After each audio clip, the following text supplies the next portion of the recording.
Kansas City police helicopter made an emergency landing in the middle of Independence Avenue in the city's northeast neighborhood Wednesday night. The helicopter landed in the street near Spruce Avenue shortly before 9 p.m. It was forced to land because of a mechanical problem, police said.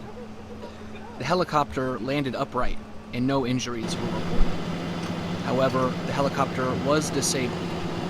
A tow truck carried the helicopter away from the scene shortly after 11 p.m. Some neighborhood locals gathered to watch the scene,